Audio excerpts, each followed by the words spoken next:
You're outside, maybe the yard, maybe a park bench, maybe just walking to your car, and there's a bird nearby, on the fence, in the tree above you, on the sidewalk a few feet ahead. And it's looking at you. Not in the way you normally think of birds looking at things. It has stopped, it has tilted its head, and it hasn't looked away. The bird was already watching you before you noticed it. And if you have crossed paths with that bird before, there's a real chance it knows your face. Here's what is actually going on when a bird stares at you, and why it is more deliberate, more intelligent, and more personal than most people ever suspect. Let's establish something first. You think you are the observer. You are wrong. In 2008, researchers at the University of Bristol published a study in the Proceedings of the Royal Society B that demonstrated something previously unproven. Birds respond to a human's gaze in real time. The experiment was simple. A researcher approached a group of feeding starlings. In one condition, they walked toward the birds while looking directly at them. In another, the researcher was equally close, equally visible, but eyes turned away. Here's the detail that surprises people. The starlings came back to the food significantly sooner and ate more when the human's eyes were averted. The moment a direct gaze was fixed on them, the birds retreated further and stayed away longer. They weren't reacting to proximity. They weren't reacting to sound or movement. They were reacting to the direction of a human's eyes. This means that right now, in your yard, in the park where you eat lunch, in the street outside, the birds near you are monitoring your gaze. They know you are watching when you are. They know when you have looked away. And they adjust their behavior accordingly. You are not the one doing the observing. You are being observed. Now here's where it gets interesting. When a bird tilts its head and looks at you with one eye, it is not being cute. It is doing something specific and deliberate. Most birds have their eyes positioned on the sides of their head, not the front, like yours. The sides. This gives them a visual field of nearly 340 degrees. A pigeon standing on the ground in front of you can see almost the entire world around it without moving its head at all. But there is a trade-off. With eyes on the sides, a bird has very little binocular vision, very little area where both eyes overlap and work together. Depth perception in that binocular zone is sharp, but it is narrow. To see you with maximum sharpness, to use its fovea, its zone of highest visual acuity, a bird has to turn its head and use one eye. That sideways stare, that head tilt. That is not confusion. That is a bird pointing its sharpest vision directly at you. And there is one more thing. Birds cannot move their eyes in their sockets the way you can. Your eyes scan without moving your head. A bird's eyes are essentially fixed in place. To track something, to follow movement, to keep you in focus, a bird has to move its entire head. The next time a bird follows you with its head, rotating, tilting, adjusting, it is working. It is making a deliberate effort to keep you in its field of clearest vision. That is not passive. That is active attention. So why are birds watching you this carefully? There are 3 reasons, and they are not equally reassuring. Number 1, you might be a predator. Predators look at their prey before they attack. This is true almost universally across species. A hawk zeroing in on a mouse does not look away. In nature, sustained direct eye contact from a larger animal is one of the oldest signals of incoming danger. Birds know this, not because they have learned it from experience, because it is written into their neurology.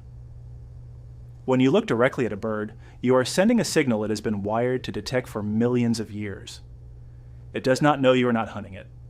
All it registers is that something larger is looking at it, and so it watches you back. It assesses the risk. It calculates when to stay and when to go. Number 2, you are part of its territory. Most birds that live near human spaces are not wanderers. They hold territories. They return to the same places, day after day, season after season. And the humans in those territories are part of the landscape they have to track. You are a recurring feature of their environment.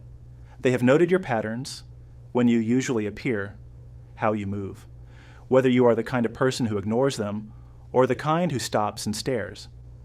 You are in their mental map. Number 3, they might already know you, and this is where it gets remarkable.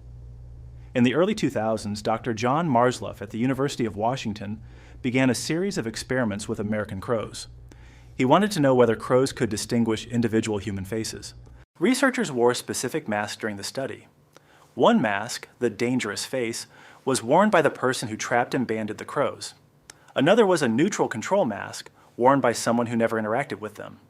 Over time, researchers in the neutral mask walked through crow territory with almost no reaction. Researchers in the dangerous mask were scolded, followed, dive-bombed. Here's the detail that surprised even the researchers. If this is making you look at your backyard differently, hit subscribe. I appreciate you taking time out of your day to watch this video. This is exactly what we do here every week. Back to it. When the study was revisited years later, new crows, birds that had been born after the original experiments, were already scolding the dangerous mask. The parent crows had taught their young.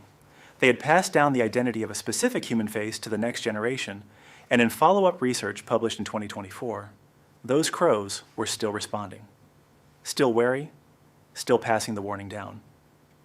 Up to 17 years later. This is not instinct. This is memory. This is social learning. This is a bird making a judgment about a specific human, holding it for years, and teaching it to others. The next time a crow stares at you, it may have already made that assessment. It may have been watching you longer than you have been watching it. It may know more about your patterns than you know about its. So what actually happens when you hold a bird's gaze? For most birds, starlings, sparrows, pigeons, small garden birds, a sustained, direct stare reads as a threat. They will stay away longer, eat less, take flight sooner. If you want birds to feel comfortable near you, the counterintuitive move is don't stare. Look at them from the side. Let your gaze pass over them. Give them the signal that you are not a predator locked onto a target. For corvids, crows, ravens, jackdaws, magpies, the dynamic is more complex. The University of Oxford study on jackdaws found something remarkable. Unlike chimpanzees, unlike dogs, jackdaws appear to understand eyes as organs of perception, not just as a threat signal, but as a communicative act. Why? Because jackdaws have white irises surrounding dark pupils, very similar to human eyes. They use eye direction to communicate with each other. They evolved in a world where gaze carries information, and so they became extraordinarily sensitive to where eyes are pointing, in their own species and in yours. A jackdaw reading your stare is not just detecting a threat, it is reading your intention. It is asking a question. What are you looking at, and why? Here's what all of this means. The birds in your neighborhood are not background. They're not decorative. They're not passive elements of an environment you happen to move through. They have a map of your area, and you are on it. They know which humans feed them and which ones shoo them away. They have assessed whether you are a threat. Some of them have passed that assessment to birds that hatched after you first walked through their territory, the crow on the wire, the robin on the fence post, the sparrow on the cafe railing who watches you eat. These are not coincidences. They were watching before you noticed. They will be watching after you leave. You are known out there. And depending on how you have behaved, you may have been known for a very long time. Drop a comment. Have you ever had a moment where a bird seemed to be watching you specifically? Not just nearby, actually watching. Tell me what happened. I read every single one.